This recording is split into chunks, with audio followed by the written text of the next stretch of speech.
got noise in the back. Sorry. Welcome back, horror fans. It is Wednesday, 7 p.m. Central Time, and that means it is time for another episode of the Week in Horror podcast, the only podcast where you're going to need a bigger boat. We are coming to you live from our YouTube channel, so for all of you podcast listeners, be sure to check us out so you too can be part of our live audience. This week, we are covering select films released in horror history, April 18th through April 24th. Thank you all so much for joining us. I am JL, and with me tonight are Eugene and Alex. What's up, everybody? What's happening? And there in the back, we've got Johnny running board for us. So thank you very much, sir. We do appreciate Hi, everybody. It. Hi, Dr. Nick. No, I'm just kidding. Oh, man, another week. So how is everybody doing? Yeah. No, man, I just started this new job, man. The first week was super intense. The training was like out of this world. It's something I've never done. I've never sat in front of a computer all day long. I've always been out in the field working with my hands. And now I'm on the computer side of things. I'm like, man, a lot goes into the administrative part of running like a construction business. And so the first week was real insane. That was last week. Wasn't here. And then this week has been more like, okay, we taught you everything you need to know. Have fun. I was like, all right, cool. So it's just kind of been nuts, but it's been good. It's a really good change. I get to work from home now, and so I get to be around the family a lot more, and I'll be here when my wife has the baby. So awesome. It's cool. It's good. Very good cool. change. Nice. That's important. Yeah. And how are you, Eugene? How are you doing? Oh, pretty good. I actually saw a new trailer. I know we don't have it up on our notes yet, but I definitely wanted to mention it.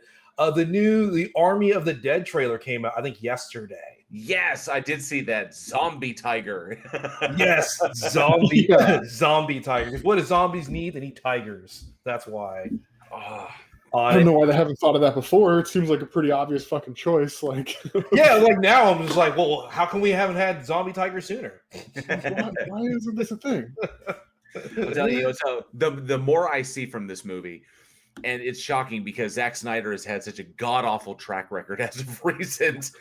It's good to see him back in kind of like the genre that made him famous. And I'm really looking forward to, I think this may be like the zombie film we've always wanted. Yeah, because Zack Snyder's good on putting a good spin on zombies. And it's interesting because it looks like the zombies in this one are intelligent. Not only are they fast-running zombies, like the 2004 one, but there's like they have a society. They're organized. So, like, they can maybe do, like, tactics and battle plans against Drax and his team of zombie hunters and stuff. And Drax. and we'll see what happens. I'm looking forward to it. I really, really am.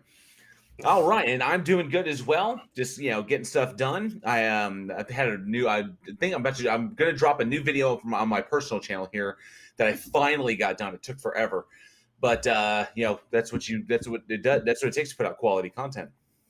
So, but other than that, just working on Week in Horror and getting this stuff done. We got a new bloodbath debate that we're doing tonight, and it's going to be It versus Bagul. Oh, and I'm I fine. think it's going to be. No worries, guys. I'm doing really well. Had a great week.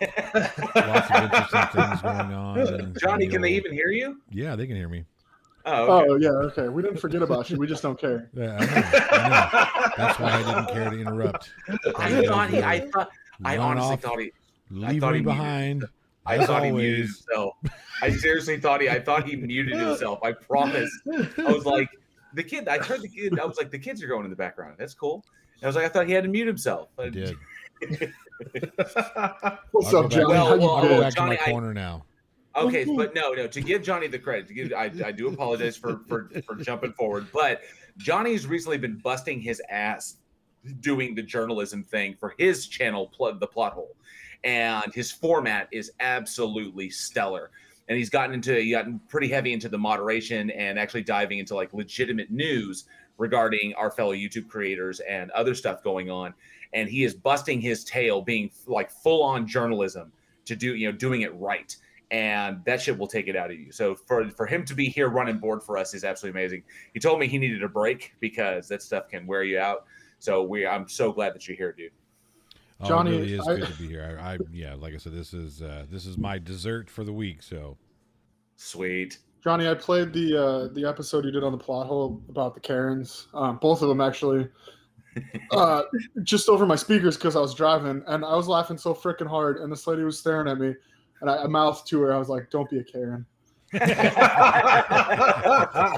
I hope she read your lips too. I hope so too. I do too. All right, you guys get to it. I'll go back to running this here board. Awesome, appreciate it, dude. All right, thank you. All right. Before we jump into our the kind of like the topic that we want to chat about, let's take a look at who is in the chat. I see the plot hole took the #1 slot. Congratulations, Johnny. Catnip Entertainment took the #2. Good to see you. Dark Theories took the 420 slot, or is it just 420? Gavlar, the Hand of Zod. So good to see you, one of our illustrious patrons. Do appreciate you being here. Good evening. And then, of course, Grave Paradise, who is one of our biggest Discord contributors. Good to see you, Grave Paradise. Hope your mother is doing well. I know she's on the road to recovery, and I hope everything's going well for her. Prime Red, I did not deceive you. I'm hoping that I think the show's going to be good. I think it's going to be a good show. I think it's going to be a good show. What do you think, guys? Yeah. Ooh, I think it's planned to be a good show. Me and Eugene are drinking, and JL seems to be in a good mood. So Fuck yeah. There's Charlie Welch, the only man you never make a bet with. Good to see you. Hey, Charlie Welch, looks like you just had surgery, bud. I hope everything went well. Says he's been in bed since Monday. Yeah. So I do hope you are also on the road to recovery. And Great Paradise says they put a wound vac on mom. So I hope that she's doing okay. And beep Richie. All right, and who else we got? Jessica G, show me the titties. That's good. I didn't want to have to say it. Dark Steve, another one of our awesome patrons. Thank you so much for stopping by. Good to see you. And Ricky Balboa, awesome. Thank you. Let's see. Charlie Welch says, if you could see the holes in my torso and my ravaged belly button would warrant a horror discussion on its own. Maybe we'll cast you in something. Oh. And Dark Steve, good to see you. Jessica G. PhD Tony, excellent. Exactly how early do you douche nozzles start? Hello, everyone. Yes, it's good to see you too, Tony. All right. And of course, yes, our illustrious stream queen, Jessica Jesus. So I just noticed Alex is wearing an AJ Styles cosplay. Adorable. I thought he was over there looking like Jesus. What are you saying? I need a fucking haircut, or what? No, maybe a Metro Jesus. I think Metro Jesus is what it is. Did you want me to do like? Did you want me to do like a man bun? You should do a man bun. You should do. I was just thinking of man bun. Yeah, we'll do man bun. How about that? You got the beard. You got like the hipster beard. Now you just put the man bun in, then you play a little hacky sack. You're good to go, man. Does that work? We good? Oh, right. Mr. Malort, did you tell him to tuck his sack back? No, yes, it's play some hacky sack. Oh, okay. That's already tucked, dude. That's already... Mr. Malort, good to see you. Are we Put talking a little rouge on you? Are we talking gorilla salad? We just might be. Oh man. And Commander Darklight, another one of our awesome patrons. Good to see you. And Chris Durham Music Channel, who is not here. So I'm so glad everybody is able to stop by. PhD Tony doesn't know who AJ Styles is. Just leave him. You don't want to tell him who your idol is? Oh, yeah, it's my idol now. Oh, Jesus. Moving on. Well, thank you all so much for coming out. We'll see who else stops by a little bit. It's awesome to see you. Well, we have one of the most awesome live chats out there. I love every one of these guys. All right. So one thing I wanted to chat about before we dive into the movies tonight was we have a new thing that Alex has been running on his own. And running into the ground on my own. So those who've been aware, those who've been on top of it, checking out the Digital Darkness, which is a new kind of extension of Week in Horror, where Alex will play horror games and live stream those. And two things I wanted to do is, one, I know we're currently working the bugs out. So, of course, any suggestions? I know that Kevin Paul has been amazing in getting us started there. And, of course, we want to work out the bugs and make sure that the streams go absolutely perfectly. Here's the main deal. It's the internet. And I narrowed that down by hooking up to a high-powered computer, making sure that everything was running 100% on my end. And then I checked the live stream, and I went from uploading at a pretty okay speed. And as soon as I started uploading or streaming, it dropped down to like 1500K upload speed. Gross. And and so I went down to pretty much nothing. And so it's this internet that I've got is shit. But I am on the list for 1 gigabyte fiber. They're going to come install it soon, hopefully. So once that gets hooked up, it'll start running real smooth. And yeah, I mean, I'm going to need some suggestions. This game that I'm playing now, From the Darkness, is super awesome. And I want to get it done without having to worry about the choppiness. So I think what I'm going to do is I'm going to record that one from start to finish. It takes about an hour for it to from what I can understand, it takes about an hour to play it. So I'm going to run through that one, and then I'll stream it, but I'll just like stream it, pre-recorded, and I'll be there while it's going. And that way I can talk to people as we're watching it, let them know what was going on in the game. And I think I might do that for like 2 games, just waiting for the internet to kick through. So that should be up and running. I've got all the interfaces and stuff kind of figured out. So yeah, that should be running soon. Awesome. Oh, and speak of the Welsh Devil, Kevin Paul has shown up in the chat. He was lurking and he heard his name. So yes, Kevin, we wanted to thank you for the assistance you've given us in getting Digital Darkness off the ground. We do appreciate it. And of course, any suggestions anybody has. And number one, if you have any games you would like to see, definitely send this over to weekinhorror@gmail.com if you have a particular horror game that you would like Alex to run through. So any suggestions at all, we'd love to hear them. So definitely get those to us. Crafty Keela, another one of our amazing patrons, has popped in. What's up, Crafty? Very quickly to show love before she goes to bed, because it is getting late over there. I think she's 6 hours ahead of us over there in Ireland. We got to start streaming stuff on the opposite time, on the opposite side of the clock, so we can get our other side popping while they're awake. Yeah. Dude, do you remember the last time we did a doubleheader? Yeah, it was terrible. It kicked the shit out of us. I was thinking like an occasional once a month, like Saturday morning show or something. No, not the double hitter. For those of you who don't know, we had a recording issue, and we had somebody come on, and they weren't able to record their side, so we did a double hitter.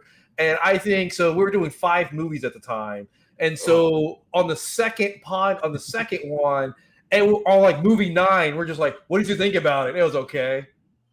All right, movie 10. We're gonna this.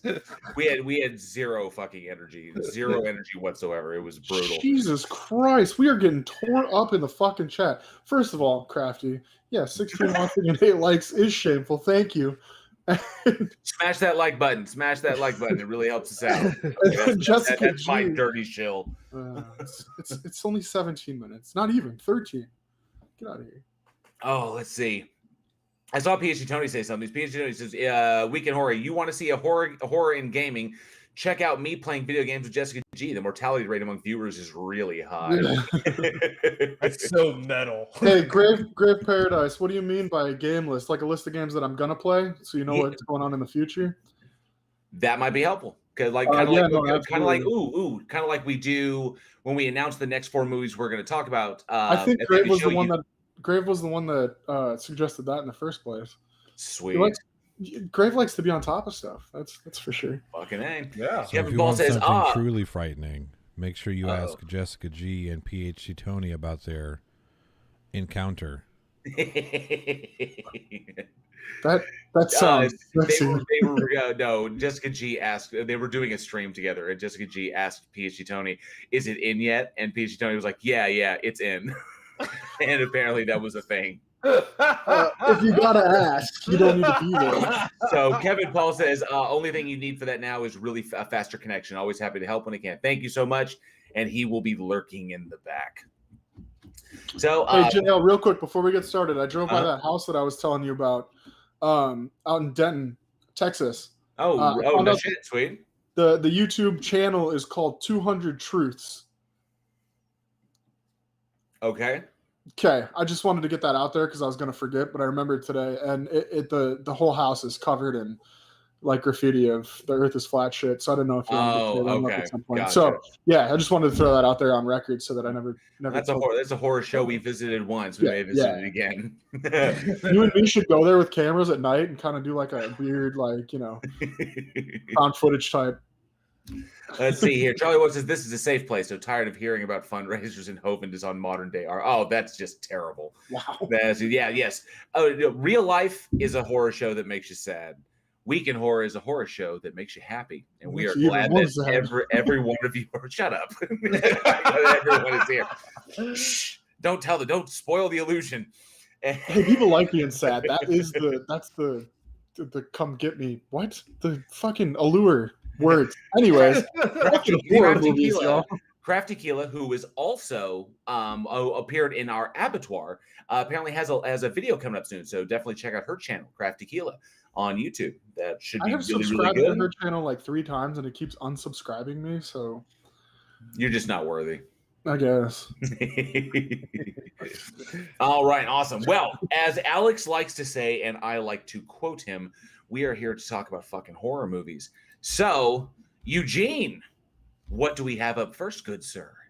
So the first movie we have is Dark House, that was released April 19th, 2009, and is directed by Darian Scott, and it stars Jeffrey Combs, Megan O'Ree, Bevan Prince, and Diane Salinger. And basically what it is you have a group of actors are hired to help run a haunted house that does like illusions and everything like that. But it turns out that the house has more than what it appears to be, and shit gets real. I swear I'm going to make that into a t-shirt. You have to. Yes. I'm surprised you haven't already. I'm actually kind of upset that you haven't already. Okay, live chat. Put it in the live chat. Give me a 1 if I should make a t-shirt that says shit gets real, so Week in Horror, shit gets real, or 2 if no. I'm hoping this much. Put an F in the chat, boys, if you buy one tonight. Week in Horror, shit gets real. Trying to do the show, making a t-shirt. I'd buy two. I'd buy 2 also. I'm just saying. I already got our latest one right now. Well, this movie Dark House. I think it was released as a part of part of Fangoria's Fright Fest, wasn't it? Yes, it was. So, can anybody actually explain this movie to me? What you had difficulty? Okay, there's a reason. If you had difficulty understanding this thing, I actually had to watch it twice, and I knew pretty much what about it going in because I like to read about movies and shit. And I went into the movies like watching one time, was like, wait, hang on a second. I had to go back and watch it again. I didn't mind because Jeffrey Combs is in this, and I love Jeffrey Combs and everything that he does. Because even if it's a small little film like this, Jeffrey Combs always kicks ass and just brings everything. But ultimately, this film was kind of confusing, or actually, I would say the film itself was confused. That's why the scares really didn't hit. There was a couple of decent moments, and I know those who've watched it know exactly what I'm talking about because it's almost like they're standout. They're good. They're so good that they put the rest of the movie to shame. So you really could just watch these moments and you're good to go. There's like 3 of them, and you could be like, "Yeah, that was the movie." Yeah, pretty much. And the thing that absolutely freaking gets me is that the film was just confused. This is what happens when a film doesn't know what it is, or I would say the director. And I wish I could say the writer and the director, but the writer is the director. Darren Scott wrote and directed this thing. But there must have been something going on in the background because either the actors didn't understand, the production, crew didn't understand, or Fangoria didn't understand. Because for some reason, this movie had no fucking clue what it wanted to be. It wasn't bad. It wasn't bad. It wasn't terrible. I was hoping for a little bit more. And Jeffrey Combs, those few moments, and Jeffrey Combs more than make up for it. Absolutely. And those are like you keep rolling into it. Like it's like it breaks up kind of into 3 parts, and in every part you're kind of like, what the fuck's going on? And you're like, oh, I get it. And then it's like, wait, what the fuck's going on? You're like, no, I understand what they're trying to do here. This is all going to wrap up this way. And then it comes to the end, and you're like, no, that wasn't it. Not even close. Wasn't no, that was off. Yeah, no, it was definitely confusing. Not terrible though. I mean, a lot of times when I don't understand like what's going on, like you said, the movie was confused. A lot of the times when it comes down to that, it's a shit movie, but it was actually a pretty good movie. It wasn't terrible. It wasn't awful. It really wasn't. But seriously though, like, what the fuck is the movie about? Did it feel the movie is about essentially the movie's about dealing with trauma and about the girl that survived the massacre at the house. She goes back, and she goes back to deal with her trauma. Yeah, which is never a good thing. Which is never a good thing. There's a plot of so many horror movies. Returning to the scene to deal with my shit. Oh wait, no, the horror is still there. But it's always a terrible decision. If you killed somebody, you never go back to the scene. If you saw somebody get killed, don't ever go back to the scene. If you ever experienced any sort of trauma, you don't fucking go back to that place.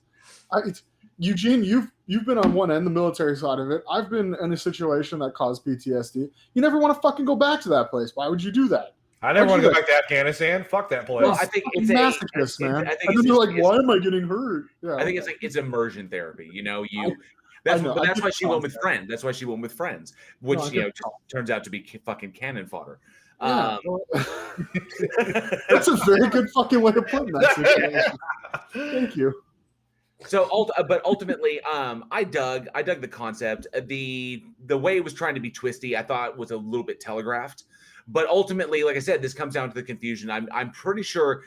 It almost felt like either there was problems on the back end, there was disagreements about what the movie wanted to be or what they wanted the movie to be, or they got to shooting and realized, like the directors can sometimes get in their own way, where they will make decisions based upon however they're feeling in the moment. Or, like for example, they're shooting a particular scene. The scene says that it goes this way in the script. Now the director has pretty much ultimate authority. If he wants to break away and go for something else, especially in something he's written, then typically he'd be like, oh, wait a minute, you did it this way. I have a new idea. Let's run it this way and play with that. Then he may see something he likes better than what he originally envisioned, and then he'll run with that.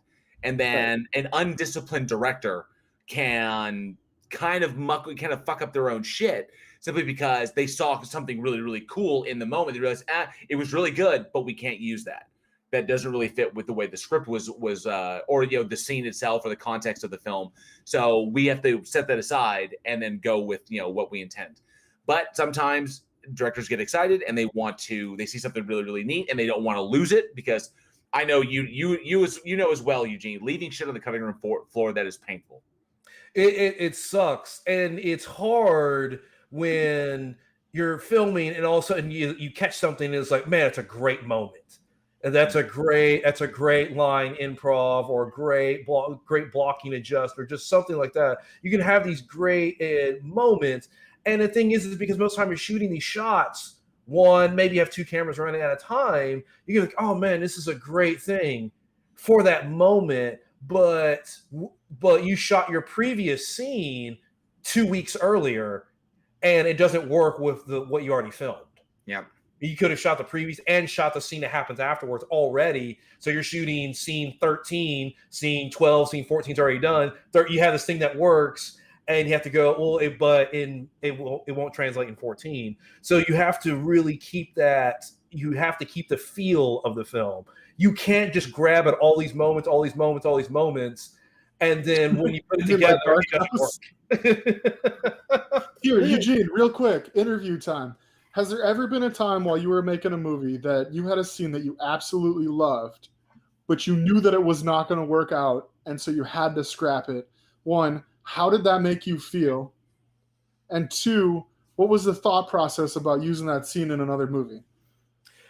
Yes, I have a couple of times. I've had to scrap stuff because we didn't have time, right, for it.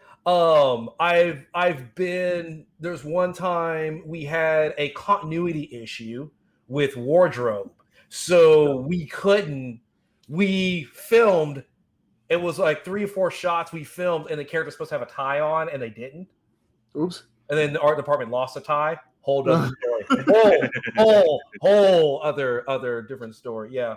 On that one. But it sucks, and I feel bad because especially have an actor giving their all, and you can tell when actors are okay or they're trying to put in the work in, but as actors that really commit, and they're like every take, every angle, they're solid. They're wanting feedback. They're putting their body and emotions on the line, and then it sucks because the audience may never know of a scene you filmed. If it gets edited out, they never know, but the actor knows because they filmed it. Yeah, but they got to know as like an actor that's going to get cut. I think that things are going to get cut. Well, not always. I've been in scenes that I knew you were gonna jump in, jail. I knew you were gonna do that because you're the kind of person that like takes a lot of pride in their work. I've worked with you on a professional level before. Even if you know, like, man, that was shitty, but like I want feedback on it, even if it is, like tell me what's up. You take like things like that very personally, and I could see that being an issue with somebody like you. And you're good at Hey, no, that's not like a diss. Like you were good at when we were working. You always worked your hardest. But you took everything very personally, and that's good. That's how people develop. And so, like, at what point is it like, I guess now that I say that out loud, it's like Robert Downey Jr. You hit a point where it's like, I know I'm the best, so I don't really give a shit what anybody says. But, I don't know. It's hard because indie films, it's like a lot of people that are like in love with the art. When you get into Hollywood, it's a bunch of narcissistic assholes. So it's like, when you hit kind of, where Eugene's at, it's like you film these movies, and you're like, I really like this scene, but I know I can't have it in there. In this movie particularly, the whole point to all this movie in particular, there was a lot of scenes that you could tell were done with heart and passion, and they put them in there because of that, but they didn't necessarily need to be in there. And that's like where this movie kind of, I think, clashed with itself. That's one of the big things. It's really important. I find that I've had difficulty with this as well. When you are the writer and you are the director, and the two roles really shouldn't be combined. I mean, not often. It's not often you have a solid enough director and who's also the writer who can look at things from the pragmatic standpoint of the director and realize, wow, on paper, when I thought this up, this was really, really good. But from this standpoint, behind the camera, from the technical standpoint, we're not going to be able to do this. So we have to do something a little bit different. That's always a gut check. And when you first have to deal with that, and sometimes you get the big ego-driven dudes, and I'm not trying to throw Kevin Costner under the bus, but when you're the writer and the director and the producer and the lead star, things can get a little out of control. And that's when we wind up with like 3-hour sweeping epics like Kevin Costner used to put out. It's because he doesn't want to throw anything away. Everything is fucking golden. And so we're going to keep it all and turn, that's how we got The Postman, stuff like that, Dances with Wolves, stuff like that. But in this particular case, especially with a young director, especially with a new director, relatively new, when you get that first chance, he's like, wow, I'm working on a studio picture. This is my big first opportunity. And you're the one who wrote it, and they saw you, and you're in there directing and everything. That can be a real gut check, and your future in the industry can really be decided by that. Because if you're one of those guys that can't let go of what he shot, can't make the hard decisions that directors typically have to make, there might not be a lot of work for you in the future, because studios, it's a money business. They're there to make money, and that's pretty much it. PC Tony says, what happens when the director is in front of the camera and cannot see the whole scene? That's a very, very good question. When you're trying to direct and then you go in front of the camera to be the actor and try and encapsulate the scene, because that's two different focuses. And usually what happens and stuff like that is you'll either have your cinematographer or your first assistant director will actually take over for that point, so that you will go and you act out the scene and they'll play it back for you. But in terms of tweaks and directions and all this other kind of stuff, they will come and step in, because obviously you can't see from that angle a lot of times. But one thing when it comes with these people who, and I know a lot of indie filmmakers in Dallas who they want to be the writer, the director, they want to star in it, they want to be the cinematographer, they want to edit it, they want to audio mix, and they put out, and most of the time they turn out terrible. Yeah. Just completely terrible, because you need that person who says no. Yes. You need that editor who will sit there and look at your footage and be like, that shot doesn't work, it throws off the pacing. But we spent 2.5 hours lighting this shot. It doesn't matter. Your film will be tighter if you cut that shot out. You need people to do that, and the exceptions to the rule, the ones that were able to do like the writers and the directors and stuff like that, there are people who are able to take one hat off and put another one in. They'll write the script as a writer, tighten it as much, and then when they become the director, they look at it from a director standpoint and go, from a filmmaking, I can't do that. I need to change it. Yeah. And they will cross it out. They will. It's a rare talent. Yeah. Yeah. So Dark Theory said, I think sometimes in Hollywood, whole movies get written around an idea for a few good scenes, and they fail to connect the threads that would have made it a good movie. And that's very accurate. You can tell in a lot of movies that it's like, okay, I get what they were trying to do, but like looking at it from a consumer's point of view, it doesn't. From an audience point of view, like I see what you were trying to do, but you focus too hard on those few things, and the rest of it kind of fell apart. I'm there to watch this. Like if I'm going to a movie, I'm there to hear a story, and I think maybe what they need is probably like 3 or 4 little fucking audience members to just follow these crews around and be like, no, see, this is why that would be bad in post, and then like, oh, okay, no, that's a good point. I've been so focused on this one small thing that like I didn't even look at this, this big picture, and it got really bad for a while there. I mean, honestly, it's probably 2009 to 2012. There was like a lot of really fucking I don't know, shitty movies. I guess you go from there. Yeah, that's why I wanted to bring this up, because despite the fact that there was a lot that worked for Dark House, it really was. I thought Jeffrey Combs was amazing as always. Some of the acting was on point. It had some really, really solid moments that I thought were really, really good and well planned. It felt very similar to like when you hear a song and the kick is really, really good, but the rest of it is kind of weak. But you realize the song was most likely written around the kick. And disrespect, you're surrounded. And it's like, wow, this sounds amazing. Now let's write an entire song around this thing. You can kind of tell when that happens. Yeah. And a lot of things worked for it. I thought the cinematography was decent. The house I thought looked fantastic. I really, really enjoyed it. But then, that's when you start getting into the nitty gritty details of it. You've got this kind of House of a Thousand Corpses feel with a little bit, with some haunted house feel, but it's also a slasher, but it's also a psychological thriller, meditating on, dealing with past traumas. And there's a whole lot of stuff that really works well on its own, but just not all kind of slapped together. Now, it wasn't done haphazardly. It was actually, there was some flow. You could tell it wasn't just a hackneyed piece of shit. Otherwise, Fangoria wouldn't have backed this movie. Right. But ultimately, it could have been way better for what it was. I will say this, because they did stuff so different. This easily could have been in the bargain bin right next to shit like Dead Silence and similar films where the protagonist goes and encounters, or like Darkness Falls and shit like that, where the evil spirit is there, and then we go and we encounter the evil spirit, and then we vanquish the evil spirit, and then we carry on. Although in this particular one, she's still out there. And so ultimately, I think it's really it obviously is very, very important, not just for the audience. It's predominantly for the audience, but also for the people working on it. You've got to know what your film is. Your film has to know what it is. Otherwise, you get these, what could have been a solid horror film that probably saw a really solid theatrical release, was relegated pretty much to DVD. Absolutely. It's, instead of trying to put a bunch of little nuggets of a bunch of things, it's better just to do one thing well. Yes. If you want to deal with grief and trauma, then just focus your film on that aspect. If you want to do a slasher, focus it on the slasher aspect. Don't try to do too much. And I love indie films because they focus on shit like that. Like, I'm going to do a trauma movie, and then they do the research, and they bring people in that have dealt with it, and they do all this, work for it, and they turn out well. Exactly, because you look at a film like The Babadook that deals with grief. Exactly. That film solely deals on grief. But you feel what the mother is feeling through that movie, and that's how a movie should be.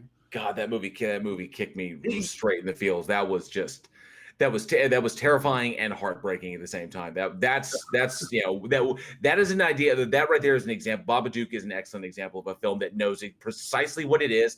The writer and the director were the same. She wrote that, she directed it, and it was her first time, and she knew exactly what she wanted. And that's also an example of solid planning. When you know what your story is, you know exactly what you're going to do, and you plan accordingly for it. You know what you need to be able to pull things off. Yeah. She knew it was going to be a meditation on grief, a meditation on trauma, and letting things, and the inability for us to let things go, where we wind up holding onto our trauma to survive instead of letting it go to survive. And then, of course, she knew it was going to be a play. The lighting department and the cinematography were going to be the most important. And then you have your actors, mother and son, able to play off of each other the way that those two did. That is an example of your film knowing what the fuck it is and being focused solely on what it is instead of being, ultimately confusing. Although some people did say that Babadook was actually like a horror Pokemon movie. Because they captured it and they put it in the basement. It's gotta catch them all. It was just Babadook was just a ghost Pokemon. Fuck off! Whoever said that can fuck off. Damn it. I'm just getting my kids into Pokemon, so I just watched like the first 18 episodes of fucking. God damn it. Hey, Alex, can you do me a favor? Can you go bop doo ba da ba da doo bop big da ba bop?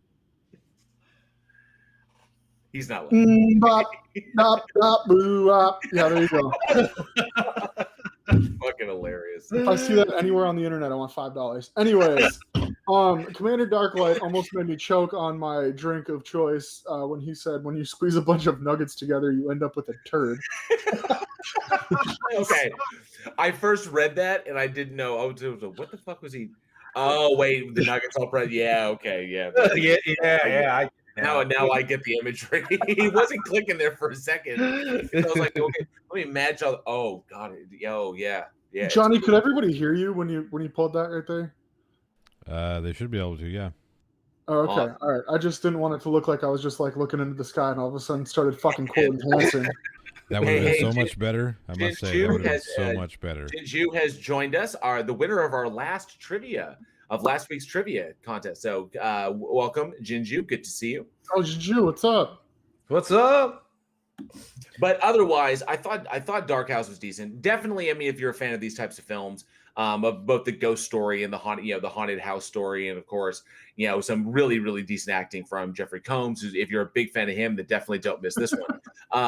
But just be prepared that there are better examples of how to do a film like this correctly, so that you don't leave, as Alex was, your audience confused, like what exactly was happening here. I thought the editing could have been a little bit tighter.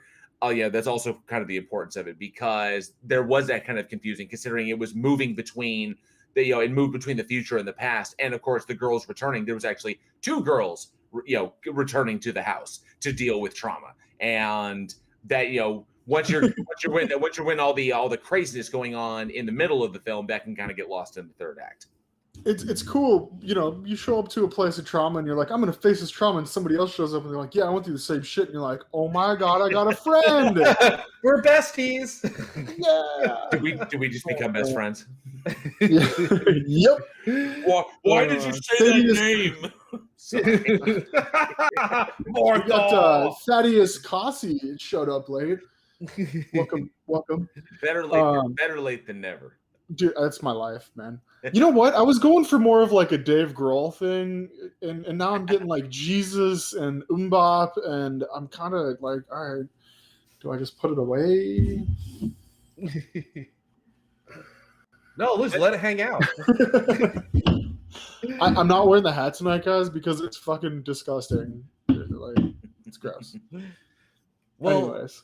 Well, actually, you know what? I would like to ask the audience, what is your favorite haunted house horror film? There's been a lot of good ones, but yeah, what is your favorite haunted house horror film? Favorite haunted house. Definitely let us know in the live chat, or shoot us an email, weekinhorror@gmail.com, or down in the comments below. We love interacting with you there, and of course, Alex always loves getting your guys' emails because he reads them when he's on the toilet.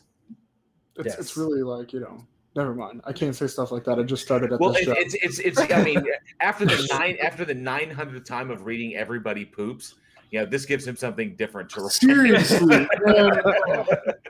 That was fucking hilarious, JL. You're on it tonight for sure. Oh, thank you. Appreciate that.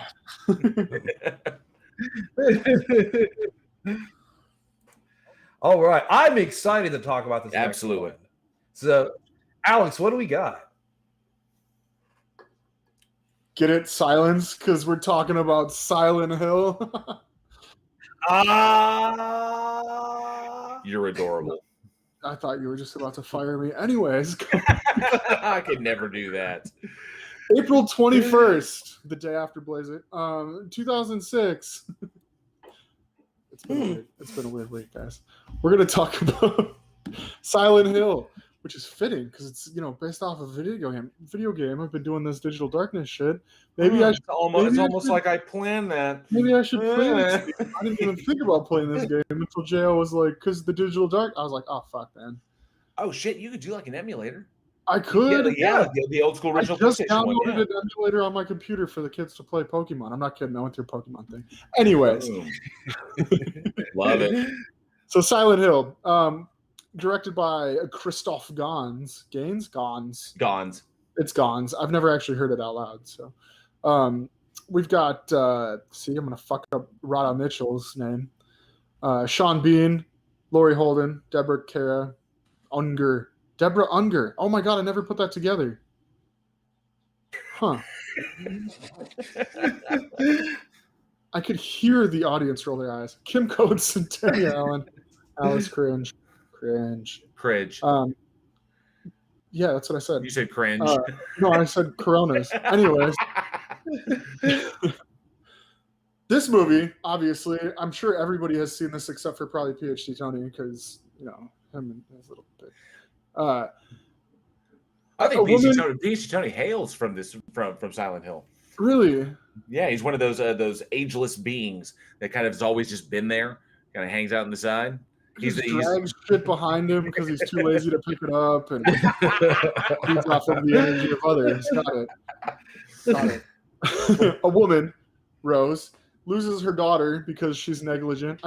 Trying to find a place that her daughter screams about all the time at night because she's got some wackadoo deal where she wakes up and starts yelling about Silent Hill. So she tries to take her there, ends up getting run off the road, wakes up after, getting knocked out, kid's gone, goes to look for her, and just gets chased down by some of the most terrifying shit ever. It's very video game-ish, but it's very true to the video game. Probably one of the only ones that are very true to the video game. Absolutely. And I have to say, I'm a huge fan of the video game series. When this came out, I was there opening day, and I can't even count how many times I've seen this movie. But I absolutely love the first Silent Hill film. The sequel, no, and we're not going to talk about that. But the sequel was absolute fucking trash. But this one, the first Silent Hill, is absolutely awesome. As a fan of the games, it was amazing. That may have been one of the things that kind of held it back because despite the fact that I thought it was really, really good, and of course the film cost about $50 million and grossed a little over $100 million. The biggest problem with this one, I think, that this movie was made for the fans. It was made by a fan for the fans because Christoph Gans is a tremendous Silent Hill fan. He spent 5 years chasing Konami to get the rights to make this movie. And everything in it is a beautiful homage to the first game. And I thought it was well cast. I thought it was well acted, except for Jodelle Ferland. I just think she's I'm sorry, I'm gonna say it. I think she's a shit actress. I really do. But I love you were gonna say quiet, but then you just said it with full fucking I think she's been a shit actress in everything I've watched her in. But Rada Mitchell, fantastic. Sean Bean always makes a movie great, and he doesn't fucking die in this one. Oh, sorry, I meant Sean Bond.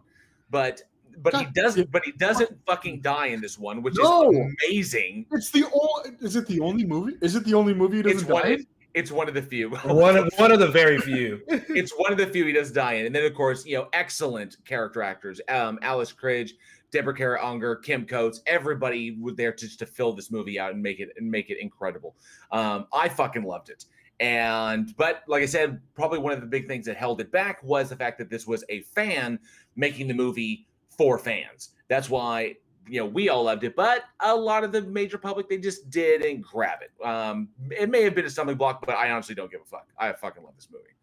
I did. I enjoyed it also. I grew up playing Silent Hill 1, 2, 3. So when it came out, I was excited. I saw like the opening weekend on it with a bunch of my friends who were all Silent Hill fans.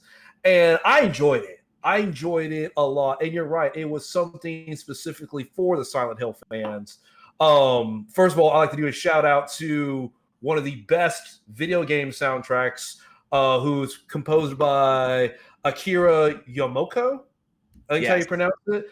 And so he did the soundtracks to the games and also did the soundtrack to the film. I would listen to the soundtrack to the games on a regular basis. I would just put it in while I'm doing other stuff because it's hauntingly beautiful. Oh, yes. Oh, just absolutely. But before we continue on, I just want to say a quick hello. We had some new people joining in. I want to give a huge, giant shout out to one of somebody I consider a very, very good friend and is a huge friend to the show. Team Skeptic is in the house, so thank you so much for joining us. I would feel like we fucking arrived. It's awesome seeing Team Skeptic in there, and of course NA, another one of our awesome fucking patrons, has joined the show. Good to see you. And I think I saw Mr. Andrat. Who unfortunately, dude, we just saw is going through some really, really difficult stuff. So our thoughts are with you. I think he just got some bad news. But man, we're thinking about you, and we hope everything works out all right. But we're so glad you're here. We hope let some steam off, enjoy the show, and we'll try and keep your mind off it for a little while. And Sean137 has joined us. Good to see you, and says Silent Hill, spoopy game. That I think he meant spooky. I'm not sure, but hold up, hold the fucking phone. Fuck you, Johnny. he just now noticed. Wait, what? Oh, go look at the fucking screen, dude. You gotta watch the live stream, dude. I am watching the live stream. Hey. You don't see the picture over Alex? I didn't. You see that? Oh wait, what? Oh, I only have the chat open. Oh yeah, yeah. I only have the chat open. I had to scroll down so I couldn't see the actual stream of us talking. That's fucking amazing. No, you know what? Amazing. I will not be fucking had by bullies. That's awesome. You asked for it. Learner's teacher today about fucking bullies, and I will stand up to you. No, I won't. You kick my ass. Carry on. So one thing that was really, really good about this, and I know that Jen Juice says spoopy scares the crap out of you. There was some really, really solid moments in this movie, and I thought that one thing that director Christopher Gans brought to this film was if you dive into it, the movie is actually like a technical marvel. Like what they managed to pull off and what he managed to pull off from both an effects. I think there were like over 160 effect shots in this entire movie. Really, really brilliant shit, and fully recreated, from the game itself, which I thought was really, really impressive.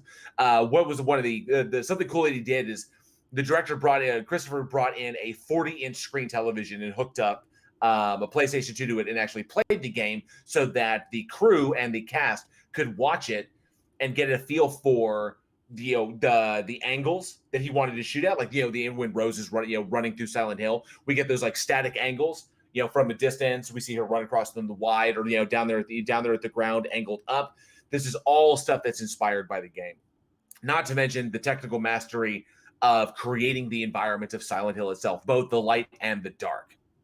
Yeah, absolutely. So what he ended up doing is he ended up shooting in two different formats. So all the day scenes were shot on Super 35 millimeter film on it. So you'll get your traditional look. Most films in the 90s were shot on Super 35 millimeter on it. And I can go the technical, how the difference regular 35 millimeter, but it's just your film stock that he did.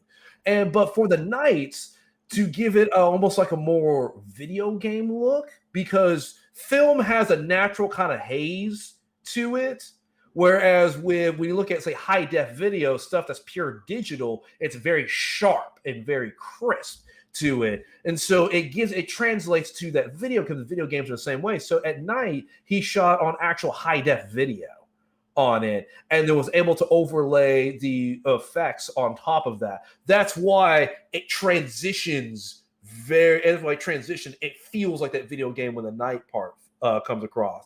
And plus, on top of that, they constructed 107 different sets for it, which is just insane. And it got to the point they already had so many they had to rewrite some stuff, because originally there were supposed to be more sets.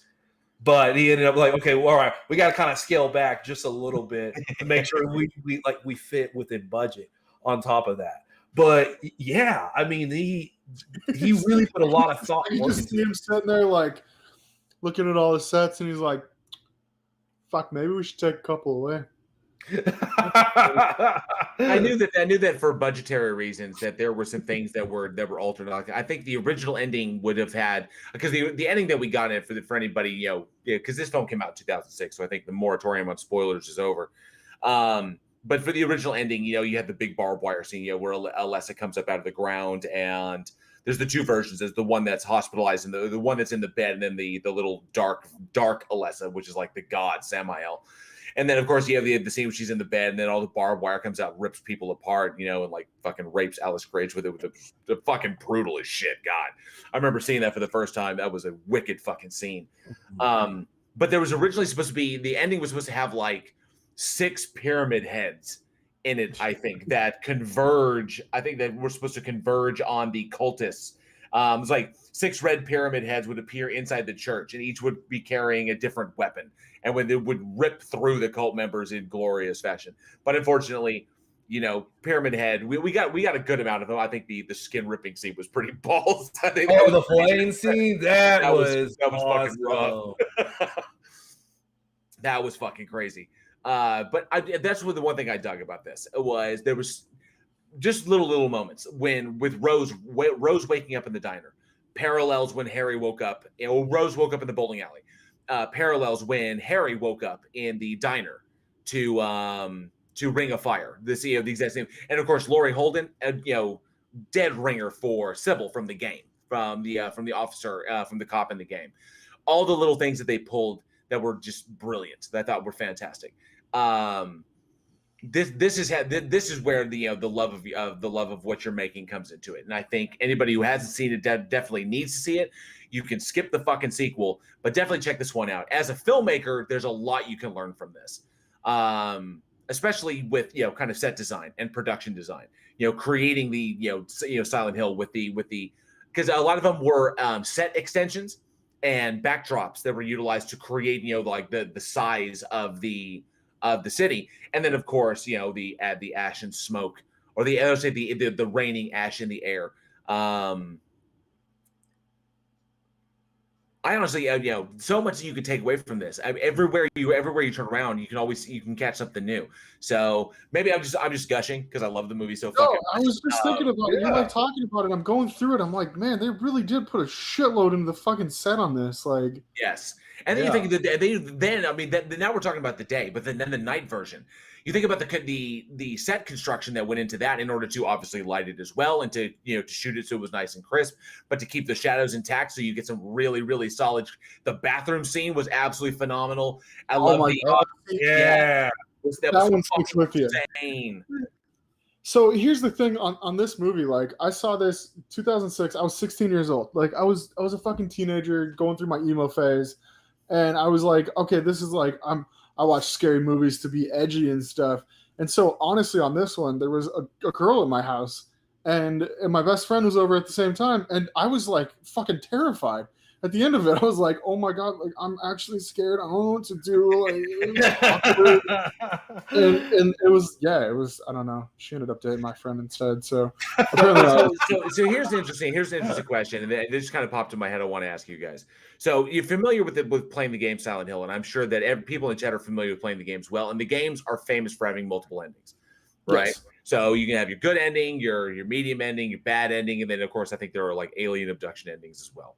But so the question is, one, which ending did Rose get in this movie? If there were multiple endings, which ending did Rose get? And another question, this is going to be speculation about the movie, just what you think. Did she die in the car accident? Or did she die in Silent Hill? That's what the fuck I said. She died at the fucking beginning. She died at the car accident. I'm kind of curious about that. This is not going to be our call to action deal, but I am really, really curious. What do you think, Eugene? Did she die in when they crashed the car? Yeah. And then she wakes up, and then the daughter's gone. All of a sudden, it's raining ash. I never ever. I'm sorry, I don't mean to cut you off, Eugene. Go for it. I never considered that she died later. That makes it even scarier. And now I'm fucking rethinking every time I watched it. I'm like, oh, she died in the car accident.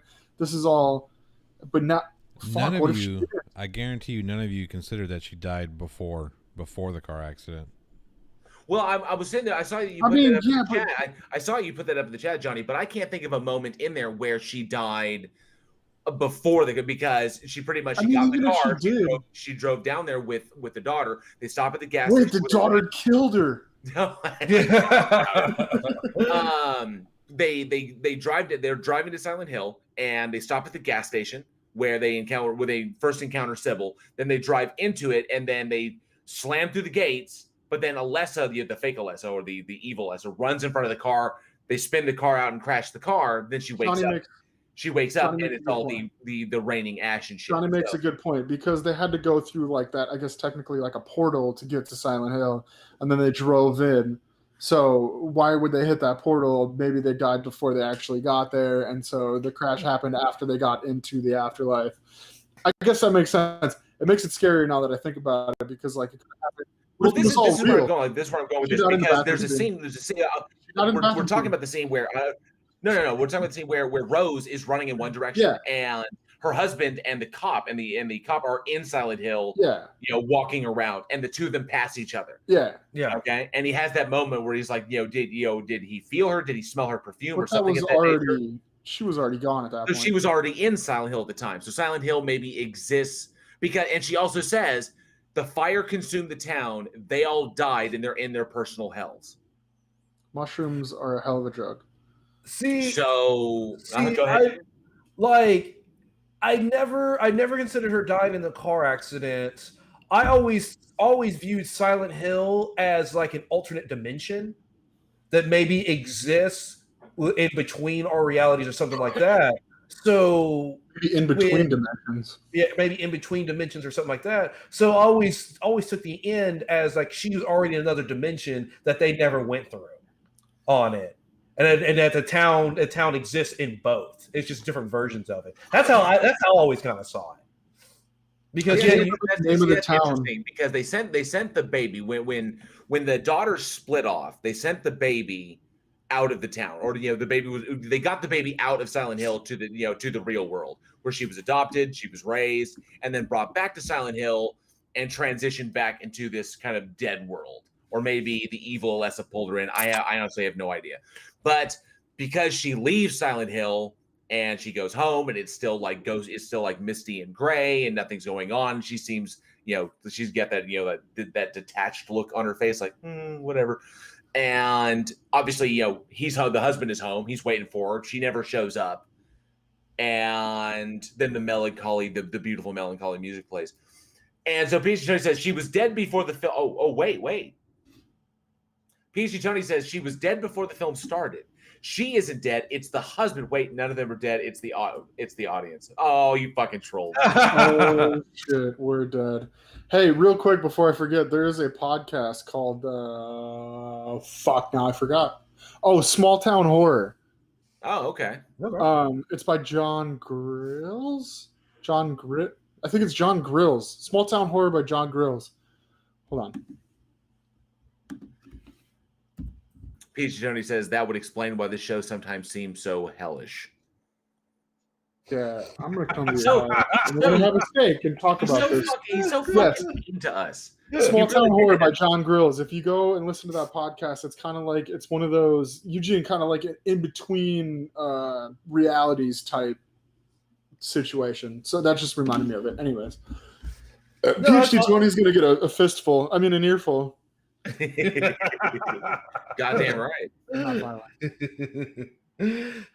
But I mean, that's kind of how I always saw it. I always saw it as like a different dimension on it. And it's just kind of how we can only perceive so much. She's in a different dimension. They still have the same buildings and everything like that. That makes sense. I don't know. I always just assumed that she had died in the car accident. Like, that's what I got the first time I watched it, and that's where my head always went after that. And All so, right. I mean, that, yeah. Favorite monsters in the movies? Pyramid Head. Yeah, I was going to say no contest, Pyramid Head. I mean, easily. The nurses for sure up there, but like as like a backup to Pyramid Head. Yeah, I actually wish the nurses played a bigger part because you had the one scene where she had to like walk through them and stuff like that. Mm-hmm. But when that was really cool. But my favorite moments playing Silent Hill was always the hospital because the hospital was fucking creepy. Yes. It was fuck. You have to go through it twice because it would be like regular, then the nightmare version, and the nurses were. I wanted more from the nurses, so I would do Pyramid Head than the nurses. I actually go with the nurses then Pyramid Head because Pyramid Head is pretty much the unstoppable boss. He's fucking nemesis. He jumps in there. He's got the great knife. It's just you never run into Pyramid Head. You always fucking die. Pyramid Head is sweet, but I do like the nurses better because I think it exemplifies the very almost Hellraiser-ish. I would say Hellraiser. I would say Clive Barker, the almost psychosexual nature. That is it weird that it's the dark, sexy but also terrifying. Yeah, it's the dark. It's literally legitimately like the nightmare version. The nightmare version of Silent Hill is like the dark side of this god. So anything dark and evil and gross, anything that will take place in kind of this darkness. So I liked that kind of that depiction there, where it wasn't beyond the realms and we're going to throw everything at you. Instead of just like, oh, monsters around every corner. It's like, no, there's going to be shit that's going to make you feel funny in your pants. That's kind of horror movies in general, though. Honestly. I mean, that's kind of the way the game is, too. There's a lot of sexual implications in them. Absolutely. All right. Listen, I have a question because it's been kind of itching at me. This movie, there's a reboot in the works. And I want to know from the audience, what do you think? Because there are definitely some people out there that are like, nope, this was perfect movie. We don't need anything else. Don't fuck with it because the sequel sucked. But the Silent Hill reboot is supposed to be out. I think it was actually supposed to be out last year, wasn't it? I know that Christoph. So they were supposed to start it. I know Christoph Gans expressed interest in 2020 as to working on another one, and I know that early pre-production has begun on basically kind of rebooting and trying to because originally this was supposed to be a trilogy. This was supposed to be a trilogy, I do believe, and unfortunately, made by a fan for the fans, it really just didn't pay off. As well as they did make a sequel. The sequel was absolutely fucking shit. It was garbage. I fell asleep in the theater. I actually dozed off watching this movie, and I had such high hopes. So. Yeah, but no, there's supposed to be a reboot. What do you think about it, guys? Should there be or not be? I'm excited for it. I think we're mentally twisted enough as a world. I was going to say as a country, but I think the world, and I think we're at a point where this would probably pan out pretty well. Hell yes, I'm looking forward to it. I'm excited. Yeah, I'm looking forward to it. I'll definitely go see it. I think so. Well, definitely identifies with minor supporting roles. Wow, PhD Tony. He's on fire. He's on fire tonight. Absolutely. Well, let us know in the comments below, or hit us up weekinhorror@gmail.com. If you are looking forward to the Silent Hill reboot. We don't know when it's going to come out. We have very little information on it, but I'm really I'm curious. We'd love to hear what you guys think. I like how you took that over right after I was like, PhD Tony says I'm just a minor supporting role. Well, sometimes you go quiet, and it makes me remember my place. Okay. I wouldn't say remember your place. I say remember your cue, because they're your cue lines. He's not an actor. Oh yeah, Wow, thanks. Well, I mean, you're not an actor. Just here, I'll hand you the shovel. Help me dig my own grave. You can put me in there. It's fine. Wait, no. To be fair, I've met plenty of actors that can't hit their marks either. So it's all individual. This is also true, yes. Yeah. That's fair. That's fair. Listen, JL, in talking about, cues and hit your mark and shit, your movie's up next, and you probably should have jumped into that during that weird silence. But, who the fuck am I to know? Anyways, why don't you take us back to 1980s? Because it's weird. I will take us back to the 1980s. You know what? Because I can pick up my cues. You know why? Because I'm the one who wrote the script. I wrote the script. Yes, I was 1 year old when this movie came out. So I've been looking forward to talking because it's kind of sentimental here. My dad was a huge fan of this movie, and actually would do really, to us kids, he'd actually be like, But anyway, the movie we're talking about released April 24th, 1981, and the movie is The Hand. So, The Hand, directed by Oliver Stone and written by Oliver Stone, his second movie he ever made, and starring Michael Caine and Andrea Markovici. I like saying Michael Caine. I fucking love it. And starring Michael Caine and Andrea Markovici. The story is about, for those who haven't seen it, because this is a little bit of an obscure one. I think only real big fans of Oliver Stone might be aware of it. But the story centers around a comic book artist who loses his hand, which then comes alive and starts taking people out. The problem is it the hand, or is it he snapped from the pressure of losing the means of making the means of his career and is doing it himself? Don't know. There is a bit of a twist ending. I don't want to spoil it because I really kind of dig this one, and I think people will really, really like it. But a very, very interesting film, and it's always fun to go back. Obviously, early Oliver Stone, and I think what was it? Mr. Lawrence and Michael Caine, classic Michael Caine, and the one that I think I really dig on this one. Michael Caine he's fantastic. He's just you get the hint. Watching early films like this, you get a real hint as to the legend that is going to be in the making. He's like, if people saw this 1981, it's like, who is this guy? It's Michael Caine. Who fucking cares? But now he's like, it's Michael Caine. Holy fuck. He's huge. So I love going back and seeing these guys when they were raw, when they were still green. This is, I think this was Michael's second movie or third. I'm not sure. He was really early in his career. I'm actually going to double check. I want to know. It wasn't. No. He started in 56, so this was 81. So he was deep in it. But I mean, 81. There we go. Yeah. So he did a fair few films, not a whole ton of massive roles, but he definitely took this one. And then of course, early Oliver Stone, or second film of Oliver Stone's. I love this movie. And of course, like I said, my dad used to do he would do that. He'd sneak up behind us as kids and be like, "The hand," and then grab your head and then fucking pick you up and the hand. It was fucking hysterical. But yeah, he loved this movie. This one, I always have mixed feelings about Oliver Stone. Really? I bet you do. You fucking kinky shit. That's right. He gives me the weirdest boners. He really does. And Natural Born Killers, that was a weird one. But no, because he does. Because there are some films of his that I really like. I like Born on the 4th of July. I like JFK. I like Natural Born Killers. And then he's done some movies that I've hated with an extreme passion. Alexander and Any Given Sunday. I hate both those films so fucking much. I gotta need to stop because I'll just rant about those two for a while.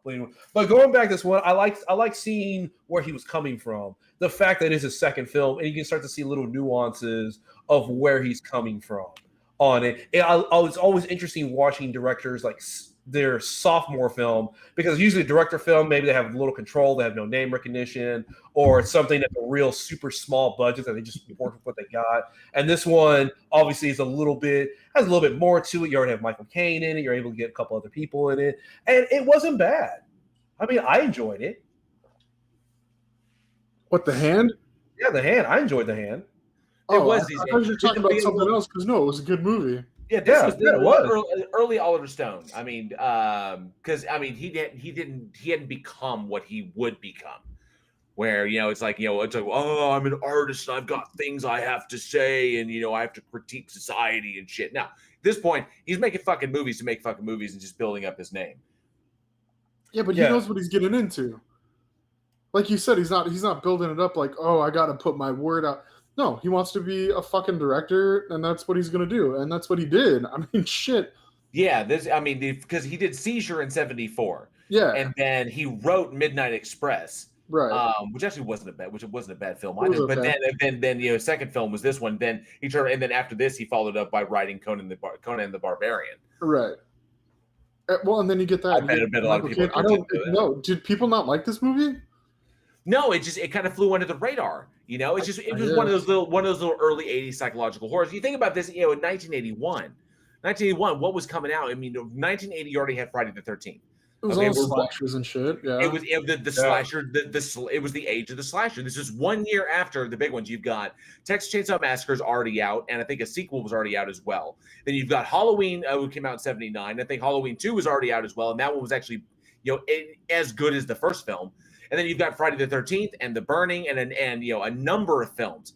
And we're only 1 year. I think we're only a few years away from Nightmare on Elm Street. And of course, you got some shit like April Fool's Day and Prom Night, all this stuff. This was the age of the slasher. So yeah, a little psychological horror about a hand that runs around and fucking kills people.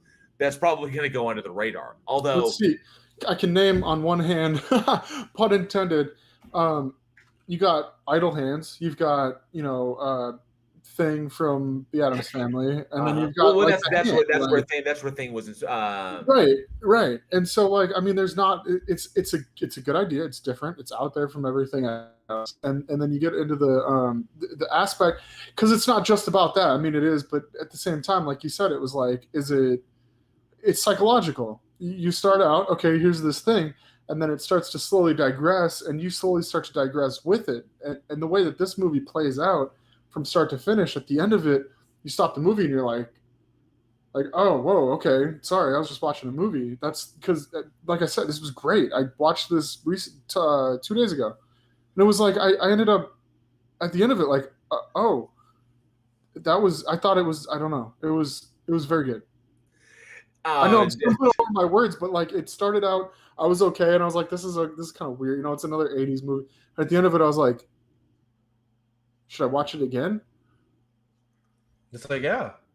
It's not bad. I mean, this is an example of just classic standard filmmaking. I wouldn't say it's formulaic, but this was definitely by the book.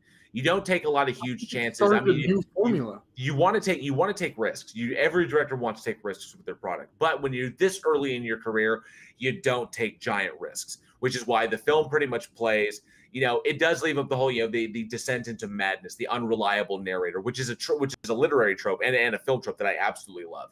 I love the idea of this. You gotta think it was Oliver Stone's first movie in 7 years, though, so he had to fucking swing. Yeah, if the Seizure came out in '74, it's a long time. He had to swing for the fences on this, and I think he fucking hit it. He definitely did. I thoroughly enjoyed it, and I loved. I mean, obviously, it's good to see, and I think it's good for people who are not only just fans of horror, but also filmmakers to go back and watch the humble beginnings of these individuals, to see the humble beginnings of of big legends like Oliver Stone and Michael Caine, but go back and find the other stuff. Go back and find and whatever legendary actor you want to talk about, go back and look at their early things, see where they began, watch the evolution as they progress in the industry. Just whoever it might be. It's like I always get a kick. Just for a quick example, I always get a kick of going back and watching the original Creepshow and seeing Ed Harris.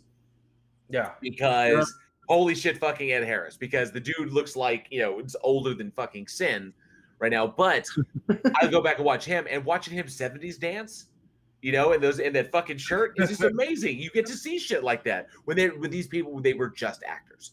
They were up and coming names trying to establish themselves. It's always cool to see that, and really helps. I think to identify with the people that you're a big fan of. And what is this? So PhD Tony has a bone to pick with Oliver Stone. Oliver Stone as a director, I owe a punch in the face because JFK gave him a headache because it was so full of shit. And PhD Tony is going to talk about getting punched in the face after talking all that shit? Okay. Jessica G says, this movie sounds amazing for a hot steaming pile of dog shite. You're wrong, Jessica G, and I will say that straight up. Let me put PhD Tony, Jessica G, and myself in a room. We'll watch this movie and then we'll work out our differences. How about that? I'll pay money to watch that. Just battle it out. But I dig this. I really, really dig. And of course, it's a favorite of mine, the literary trope, the writing trope of the unreliable narrator. We've talked about it before on the show. I always dig it because I think, in my eyes, it forces the audience to think. It forces them to pay attention. You don't know precisely if the information you're getting from the protagonist's view is correct, and especially when it's in contrast to what is going on around them, or people are not seeing what they're seeing. I always dug that. I dig that concept. First movie that comes to mind when you think of that concept, go. Fight Club. Fight Club. Yeah. No, different one, JL. Pull a different one. Oh, shit. No, I'm trying to remember the one I'm trying to think of, so I was hoping you could spit it out first. Dude. It was one that it was actually pretty, I'd say pretty recent, in the last decade. You didn't know until the end. It was a female. Oh, The Machinist with Christian Bale. Oh shit! No, I didn't even think of that one though. I didn't think that's a good one though. Very, very Hitchcockian. What's some other solid ones? I think Memento. Mother. Yeah, Memento. Oh, Mother. Mother would be an excellent one as well. Mother was the one I was thinking of. Jennifer Lawrence. Yeah, that was the one I was thinking of. No, that's a good one. No, but seriously though, this movie, and Michael Caine. I'll be completely honest with you. I didn't even know that he did movies this early in his life, and so watching Alfred or what's his fuck Alfie from The Kingsman on screen as like a young person, I had no idea who he was, and then I was like, "Holy shit! Wait, isn't that the guy?" And then no. Okay, so I will be ashamed to tell you I did not know that was Michael Caine at first. I want to clarify because PhD Tony is calling me out, and I know that other people. He's always calling out. He's in a mood tonight. I know, but he's calling me. He's calling me out directly. So I will straight up say, yes, me too. I accidentally stated that Sir Michael Caine, that this was early in his career. Now, that seems something very, very strange to say. So Michael Caine's filmography, pretty much, he began acting, started hitting it in films in 1956 with A Hill in Korea. All right. When The Hand in 1981 was his 22nd film. Okay. Oh, shit, really? Now he was and to give him credit, he was churning out movies hard fucking core. So Hill and Korea was 56, Blind Spot was 58, Zulu was 64, but then he went 64, 65, and he jumped out. He turned out 3 movies in 66, and 3 movies in 69. Nice. And so the man was working his ass off. So yes, he was. So I mean, when I say, and a man with a filmography as legendary as his, then I think I will agree that Tony. I apologize. I may have misspoke when I said that. Apologizing to him for chill out, bro. Because he's a fucking patron. I have to patronize him. Huh? Patronize him. Oh, let me see. Okay, no, he's okay. For 2024. Someone's gonna fucking correct me on this one. So no, Michael Caine started in 1950 with Morning Departure. I was just trying to give you some time to Google that shit. Yeah, I got your back. Don't worry. No, we got you. Nonetheless, the man was a workhorse, churning out sometimes 4 movies in a year. Fucking crazy. So I apologize, Tony. Don't hate me. Would we say he was a veteran? Would we say that Michael Caine was a veteran when he did The Hand? Like a literal vet, or like he was already an actor? Like a veteran in the industry. Like a veteran in the industry. Yeah, I mean, No, because he did Batman, he did The Kingsman. Like, no, he was a veteran then. He was I guess he would be a veteran. No, I mean he would because we mentioned Shaka Zulu. I saw that growing up, and I But forgot he was it was a badass. He's been going for fucking how long? It's been like 50 years. 7, 8, 9, 51, 52. No, you know what? I'm going to revise. He was a veteran when he did this. Oh Jesus! All right, fine. He was a veteran. He was a legit vet. You're right. I'm going to recognize that status. He was. Damn, I would say he was on his way. Yeah, but he pretty much was probably legend at this point. Yeah. At 81. I gotta watch more fucking British movies. Now I look like a fucking You know asshole. what? Now we gotta take our computers. We gotta go to England, and we gotta do a Week in Horror from England show. So are we cool? Or not? Are we Okay, cool? fuck. No, I was saying. So I was gonna say no. I'm saying. Are we cool, PhD Tony? Are we cool? I Do you hope have we're some? cool. Do you have some stake in his channel or something? No, he has stake in our channel. That's fair. See, I love your commitment. PhD Tony, I'm not sorry for the things I said, and we could definitely schedule that for 2024 if we gotta wait that long. NA Kane is like 150 years old. He hasn't retired yet, and he just came out with the movie Medieval. He was just in the movie Medieval. So with him and Ben Foster. So yeah, he's still punching him out. absolutely. Wow, it is the most expensive Czech film ever made. Holy fuck! Michael Caine's salary. So there's that. He was Lord Boris. You know, it's strange. Got these. I saw a movie in the Red Box where I think Arnold Schwarzenegger's playing a pirate. I'm not sure. He looked like he was wearing a pirate hat. Seems like a lot of like the major A-lister actors that that typically we see in American films are going over and doing a lot more foreign movies. Hollywood shutting down. Yeah. Productions being difficult, because of the whole blog alerty going on. So, okay, all right. I would love to see Arnold Schwarzenegger as a pirate. I'm totally going to Google and watch that later. All right. Well, given that, I feel like we need to get off this movie so we can move on to the next one, so I can get the spotlight off of me. Crazy artist, crazy. Hold on, I'm sorry, PhD Tony. Don't worry about it. I hope to meet you someday. You seem like a cool dude. There's no hard feelings. So, crazy artist horror films. I love crazy artist horror films. Stuff like The Devil's Candy. Films like this, I just dig them. They just kind of speak to me. I would like to know from the live audience, what is your favorite crazy artist horror film, or possibly unreliable narrator horror? Let us know in the live chat, in the comments below, or hit us up weekinhorror@gmail.com. Eugene, save me by getting me off this movie. So the next movie we have is The Hand, released April 24th. No! Hell is we've already lost one subscriber because of the last segment, so let's move forward. We actually lose a subscriber? So anyway, we didn't lose. No, I'm obviously fucking scared. Yeah, continue on, Eugene. I'm just gonna sit over here quietly. So the next film we have, or the final film we have, is Sea Fever, released April 24th, 2020. And speaking of Sea Fever, PhD Tony, I will take a fucking boat. Go ahead. It was directed by Nasina Hardman and starring, Hermione Corfield, Doug Gray Scott, and Connie Nelson. Sure. I'm going to go with that. Close enough. I'll go with that. We move forward. I like it. All right. So we have a marine biologist who goes out on a fishing trip on a giant trawler, and the trawler gets stuck by some creature, and all of a sudden an infection begins to take over the ship as it gets placed in the water while the creature is trying to destroy the ship.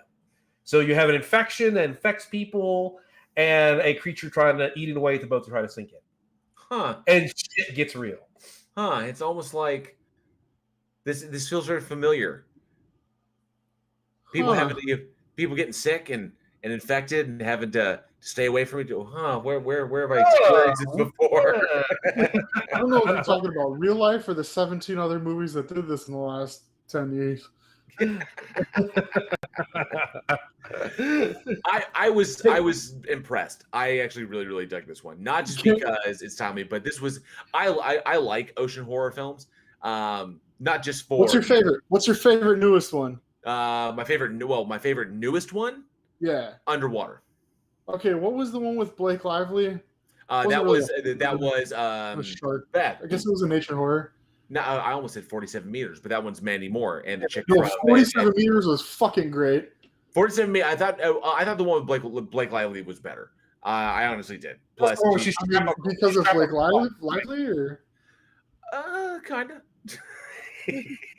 Okay, I just saw another movie with Blake Lively in it, Savages, and I always thought the same thing. It was like, oh, it was just because Blake Lively was in it, and then like, but not from like a sexual standpoint. She's actually a really good actress. Like, she's good. I thought she was very decent. But what would 47 meters is good. It was no 47 meters. It wasn't that one. It was God dang it. Because she's trapped on that rock. The Shallows. The Shallows. That's what it's called. It. Thank you, Charlie Welch, for pointing that out. It was Shallows. I thought The Shallows was good. I really dug. Like I said, I actually dug Underwater. Yeah, we're not going to dive into the whole dive. We're not going to dive into the whole. We're not going to dive into the whole. Are we supposed to be staying in jail in this one? Listen, this was a great ocean movie. Like you said, it was actually very well done because you could fuck these up really bad. Yes. And The Meg was great. I love Jason Statham, so I thought I was the only one that liked that movie. But it turns out it was actually a really good movie. The Shallows was good.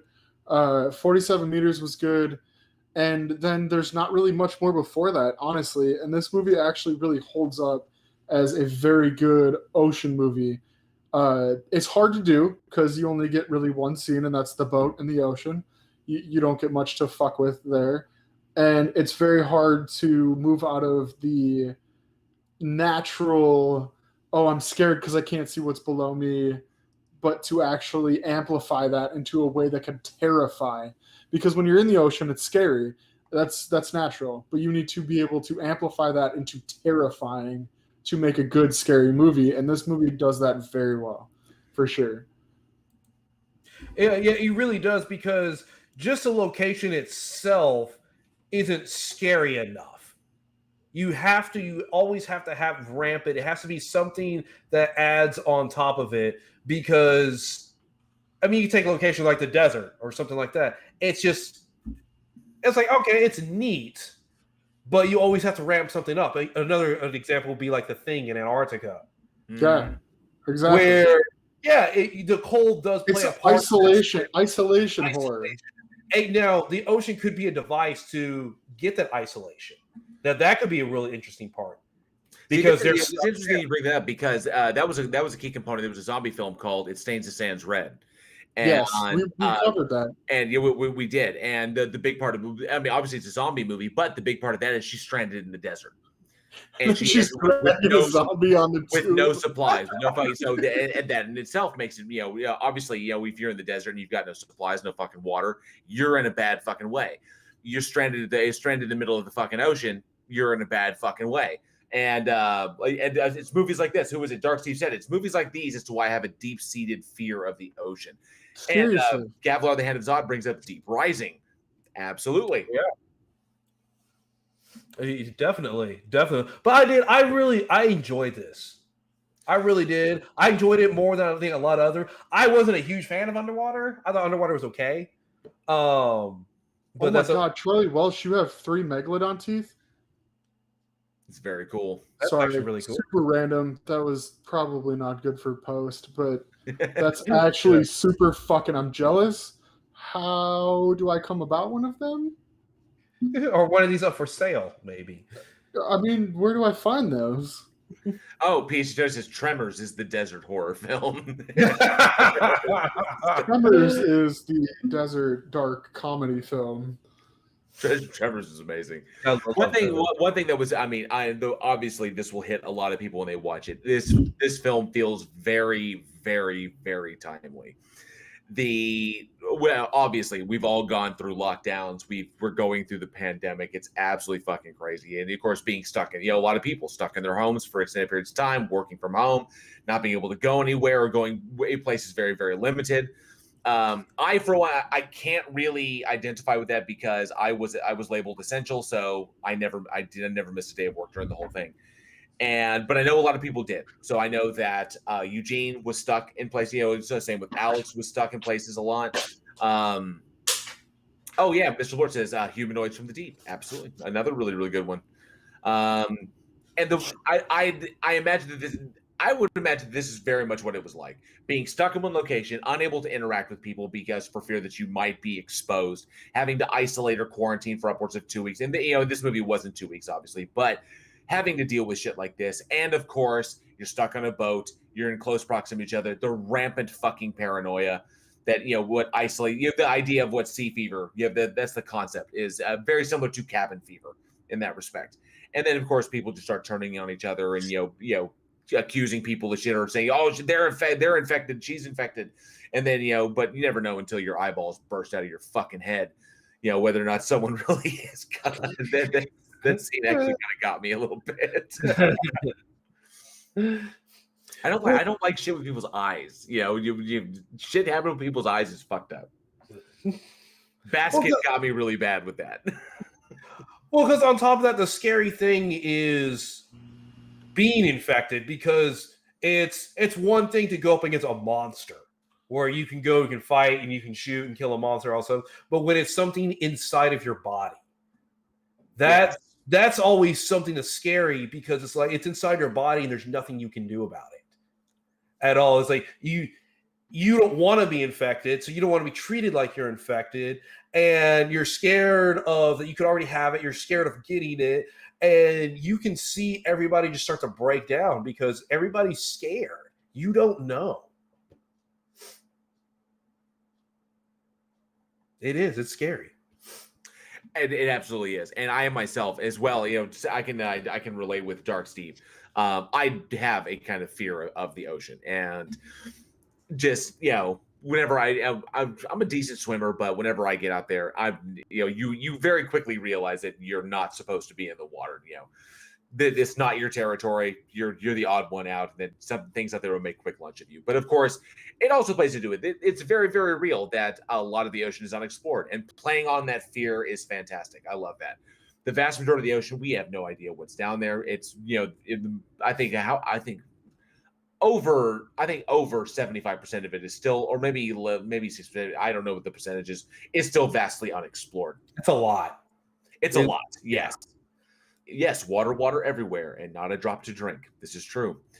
And I dug this one in that because it automatically put myself, I have to say, it terrifies me enough. Shit like this scares me enough that one of the short stories in my horror novella that I wrote, in my Lovecraftian horror novella, one of them has the protagonist of the main character in it, in the short story, wakes up after something happens to him mentally, some sort of whatever, but he wakes up in the ocean, like open water style, like he's been swimming for forever, and all of a sudden he just wakes up and he's like, I'm in the. That's fucking scary to me.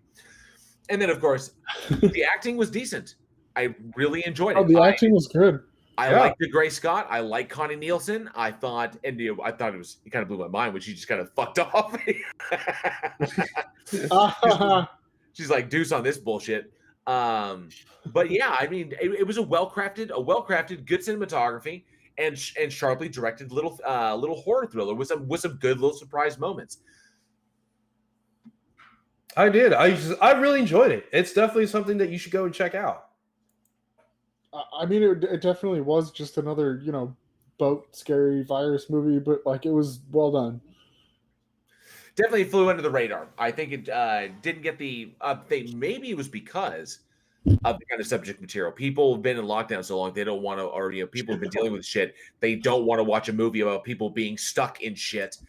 But hey, like we've said many times in Week in Horror, one of the things that we love horror so much is the horror genre is a reflection of our society.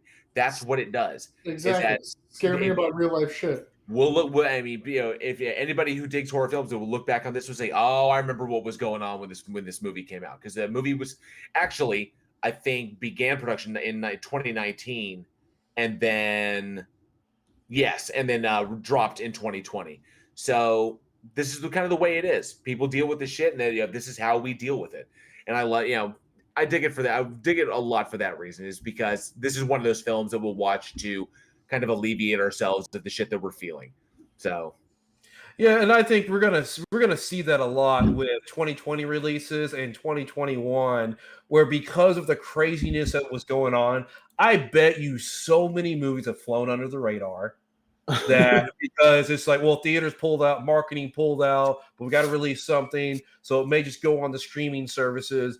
And things like Netflix and Hulu, they don't market everything they put on a streaming service, so it could have easily been released out there and just no marketing behind it at all. So there has to be a ton of movies that came out that are fantastic that just no one saw. Here's how I see 2021, 2022 going. It's gonna start out, okay, you're gonna get some new movies. People are like, oh my god, I thought of this crazy fucking idea during the pandemic. I'm gonna write it down. Cool, they got the money to do it, they're gonna get it out first. It's gonna be great. There's gonna be weird, fantastical shit going on. Then there's gonna be your virus movies. There's gonna be a few. Yeah. And then it's gonna get squashed really fast. Because those were already in production, and they're like, maybe this is in bad taste because they started it when it first started. And then it was like, okay, it got for real. And then it's going to be really fucking feel-good movies for has like bad taste. We've already had Angry Asian Murder Hornets. The sequel to this, then Ebola Rex came out. Right. And then we had the inevitable, cap to that trilogy, Angry Asian Murder Hornets versus Ebola Rex. So we got movies like that shit coming out. And those are great. I'm super excited to watch them. I'll totally watch them. I'm talking about like full-blown Hollywood movies, because it's going to be like, oh, this is going to be a thing we need to make. There's going to be 3 that are like, we should do the virus thing.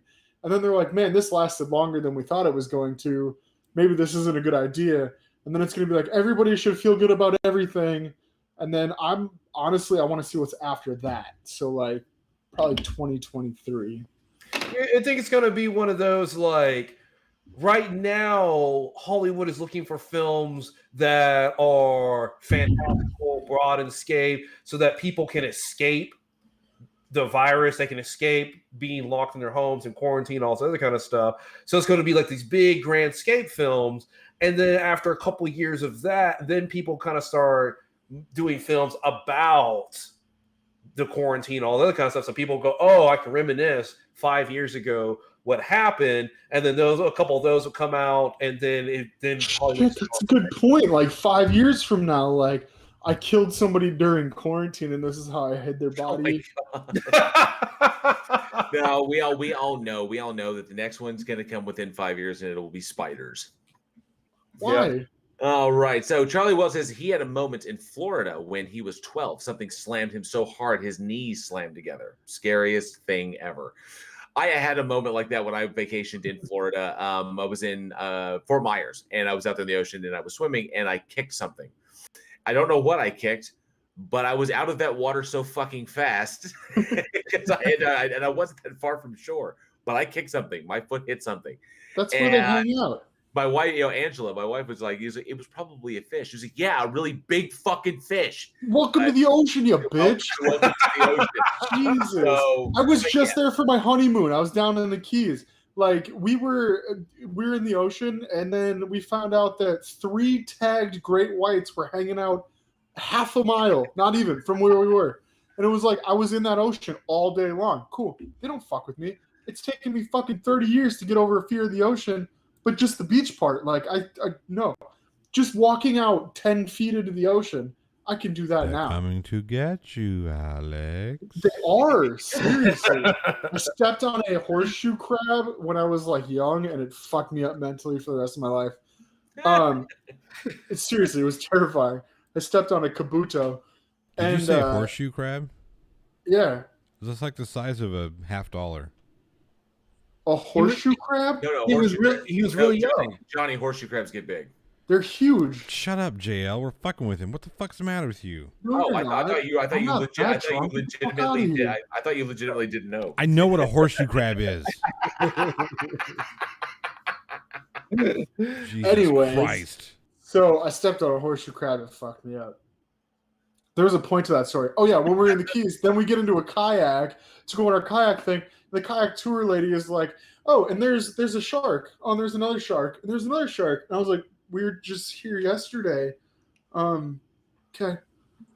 So this kayak is keeping me alive. That's what you're saying. I was in the water though, so I was apparently hanging out with him for like 3 days, and then she's like, "Guess what?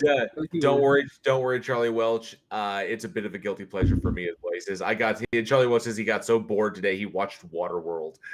God help me, but I kind of always You liked said that, and he had mentioned the Blake Lively movies before that, so I thought you were about to bust yourself on that. Oh no, Angela. But this is actually, I want to go and I want to ask the audience, and we've already mentioned a couple. What is your favorite at-sea horror film? So what is your favorite at-sea horror film? There's been some great ones. Mentioned 47 Meters and The Shallows, and you got The Abyss and a bunch of others. Yeah, what is your favorite? awesome. Well, I'm thinking it's trivia time. I'm thinking it is too. I'm thinking it's trivia time, and I think Alex has got our trivia question.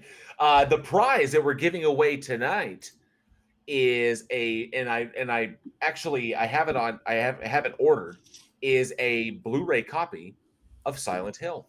Oh shit! Ooh. Oh, I just switched over to the chat. Yes, PhD Tony, horseshoe crabs do have blue blood. That is something I learned while I was on my honeymoon. Remember, because the hand sexual partner thing. Yeah, I have 4 kids. 4 kids. Dry land is not a myth. I've seen it. Oh, just Dark Theories brought up Sphere. Oh, very cool. Very nice. Although I think not as good as the book. I like Michael Crichton. Charlie Welch mentions. I am glad the fucking sharks don't think I'm worth the effort. Anyways. Man, that guy. I need to meet you over YouTube here pretty quick. I'm starting to get some feelings. All right. So a Blu-ray copy of Silent Hill is up for grabs to whoever can get this trivia question. Alex, take it away. You know what? I'm going to sweeten the pot real quick here. You're going to sweeten the pot? I'm going to sweeten the pot. Just so some more people get involved. We got 21 people watching right now. 21 people watching. Get your fingers ready if you have to Google. If not, get it in there. We're going to give you a Blu-ray copy of Silent Hill, but I will personally purchase a copy of Silent Hill, the video game, for you if you win this. Which one? Huh? What? The original. Well, what if they don't have a PlayStation? What? Emulator? Even if you don't have a PlayStation, wouldn't you want a copy of the fucking game to put on the wall? Yeah, sure. Okay. I will track down. You can buy it on the internet. Oh, that's cool. Yeah. Okay. So that's the prize. Minor supporting role here. That's the prize for our trivia question tonight. You get a Blu-ray copy of Silent Hill, and you get a copy of the video game. And you get a copy of the Who doesn't have a PlayStation? The original classic. So they're here for the trivia question. Anyway, trivia question here. Silent Hill was based on a video game franchise. The very first installment of which had a father searching for his lost daughter. What was their names? Let me repeat that. Silent Hill was based on a video game franchise, the very first installment of which had a father searching for his lost daughter. What were their names?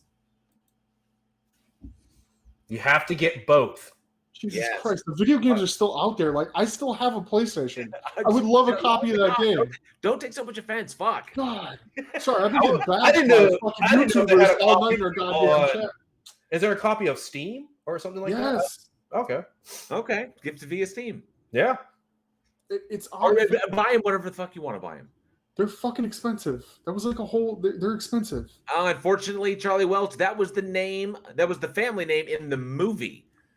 So we were talking about the first Silent Hill game. The very Not first you, installment. Johnny. Jesus. The very first installment of the game had a father searching for his lost daughter. What were their names? Jesus Christ, Chris. Adrian Barbeau and auto-generated answer to trivia question. It's a good answer. It's not the right answer. Oh, Jesus. Here we go. Dark Steve Dark Steve wins it with Harry and Cheryl. Hey, I'll give a mug. I'll give a mug to whoever come up with the last names right now. It's Dark Steve again. I was literally about to ask him. Bonus points if he gives the last name, and it's Harry Jesus, and Cheryl Mason. What? Did he? Oh yeah, he did. God damn And it. Gavlar right. You know what? Gavlar got it with friend. Let's do 2 tonight. No, it's right there. No, it's Dark Steve's our winner. He got Harry and Dark Cheryl Steve Mason. gets both. You're right. So Harry and Cheryl Mason. Gavlar was right behind him. Harry and Cheryl Mason. Catnip Entertainment was right behind him. Charlie Welch punching Judy. I'm sending a mug to Gavlar too. He got it. okay. And Catnip Entertainment. And Catnip. Anybody else? Anybody else want to put it there? Nope. Okay, cool. Contest is closed. All right. Push me, Contest is motherfucker. closed. Push me. PhD Cisco, Dark Steve. Fuck, Jesus. All right. Yes, Dark Steve, congratulations. And apparently congratulations as well to Gavlar the Hand of Zod and to Catnip Entertainment. I'll get you guys some mugs. Fan-fucking-tastic. We do have the limited edition one still in the store. That was kind of the point, but we didn't get to that beforehand. And PhD Tony has a cool fact. Antarctica and Greenland contain enough ice to raise global mean sea level by 80 meters. I know. It put like most of the United States underwater. It's pretty cool. Nice. Very cool. Let's do it.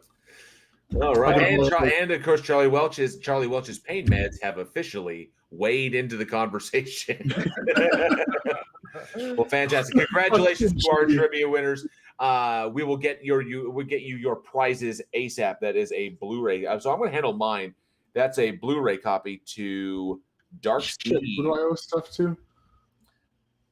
I got to write that down to make sure. Dark Steve, you said Gavlar Handazad and Catnip Entertainment. To our trivia winners, be sure to get us your shipping details. Dark Steve and Gavlar, we have yours. But Catnip Entertainment, get us your shipping details via weekinhorror@gmail.com or hit us up on Discord. Just message us, and we will get you your stuff as quickly as we can. All right, and that is going to bring another episode of Week in Horror to a close. Another one in the fucking bag. We want to thank you. Fine, whatever. What? I'll go. Oh shit, we got to do our bloodbath after this. Yeah. The fun doesn't end. Yeah. And thank you all so much for listening, and we truly hope you all enjoyed the show. Join us next week when we discuss Identity, Wind Chill, A Dark Song, and Idle Hands. Fucking love that movie. We would like to send a huge shout out to our incredible patrons who have helped us make this show the success that it has become. To Jeff Roberts, Dark Steve, Commander Darklight, Sir Chasm, Crafty, Keela, Anthony Purcell, Gavlar, The Hand of Zod, Mike Barrett, Jessica G, N.A., Kyrie, Alexis S, and Jose Olalde. Thank you all so much for your continued support. Oh, I apologize, and I totally forgot to. The Friendly Antinatalist. And where did she go? The Friendly Antinatalist and Joe Knowles. So I apologize. Don't want to forget them. They are our two newest patrons. Thank you all. Hell yeah. Thank you all so much. Visit us at weekinhorror.net, where you can find links to all of our episodes, our bios, our merch store at Teespring, and of course, enter your email for a permanent entry to win a mystery horror shirt every single month. April's winner just went out, so be prepped for May. For more horror, those shirts courtesy of $6shirts.com. For more horror entertainment, be sure to check us out on Facebook, Twitter, and Instagram. Followers there get our daily splatter, a bit of horror info every single day right to your feed. You never know what films you may discover. We really hope you guys enjoy this new live format. We love making the show for you, and we want your feedback. Anything and everything you have to say will help us to improve the show. Subscribe to the channel, smash that bell like a fucking zombie head for all the latest news, and let us know what you think. Hit us up in those comments. Do the like, do the thing. Help us get bigger. And of course, if you touch our stuff. touch our stuff. If you truly want to touch our stuff, if you love what we do here and would like and are able to support the production, you can through our PayPal and our Patreon. We have patron tiers as low as $1 a month, and we have a goal. And of course, I've said if we hit that patron goal, I will shave my beard live. What? I will shave my beard live. It's $1 million, everybody. It's not $1 million. What's not the goal? even. It's $2 million. It's not even 2 million. It's not even 1,000. We didn't even discuss this. Excuse me. It's I'm 1,000 stating million. it. Live. I'm stating What? it. This is something I It's did. 1,000 million. It's not 1,000 million. It's not even 1,000. I'm Anyway, sorry, it's if we hit 500 our million. If we hit our Patreon goal, I will shave my beard live.